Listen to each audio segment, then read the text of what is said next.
Metro നിർമ്മാണം കൊണ്ട് സാധാരണക്കാരായ ഞങ്ങളെപ്പോലുള്ള തൊഴിലാളികൾക്കും ചെറുകിട കച്ചവടക്കാർക്കും ഒരുപാട് ദുരിതം അനുഭവിക്കുന്നുണ്ട്. മെട്രോ തുടക്കത്തിൽ നമ്മൾ വിചാരിച്ച ഒരു 2 വർഷം കൊണ്ടെങ്കിലും തീരുമെന്ന്.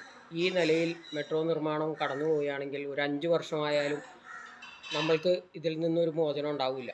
ആ ഒരവസ്ഥയിലാണ് ഇപ്പം നടന്നുകൊണ്ടിരിക്കുന്നത്. അപ്പോൾ അതുകൊണ്ട് ഇപ്പം ഞങ്ങളെപ്പോലുള്ളവരാണെന്നുണ്ടെങ്കിൽ കടക്കെണിയിൽ പോയി ഞങ്ങളുടെ എല്ലാം വണ്ടികൾ സീസ് ചെയ്തുകൊണ്ട് പോകണ ഒരവസ്ഥയിൽ വരെ എത്തിയിരിക്കുകയാണ്. അതുപോലെ തന്നെയാണ് ഇവിടെയുള്ള ചെറുകിട കച്ചവടക്കാരെല്ലാവരും അനുഭവിച്ചുകൊണ്ടിരിക്കുന്നത്. ഒരു മനുഷ്യന് ആ കടയിൽ കയറി ഒരു സാധനം വാങ്ങിക്കാനുള്ള അവസ്ഥ പോലും ഇല്ല.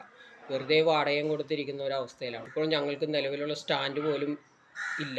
വണ്ടി ഇടാനോ റോട്ടിൽ വണ്ടി ഇട്ട് ഒരു ഓട്ടം എടുക്കാനോ സാധിക്കാത്ത ഒരവസ്ഥയിലേക്കാണ് പോയിക്കൊണ്ടിരിക്കുന്നത്. നിലവിൽ ഞങ്ങൾക്ക് 1000-1500 രൂപ ഓട്ടം ഓടിയിരുന്നിടത്ത് ഇപ്പോൾ 600-700 രൂപയാണ് കിട്ടിക്കൊണ്ടിരിക്കുന്നത്.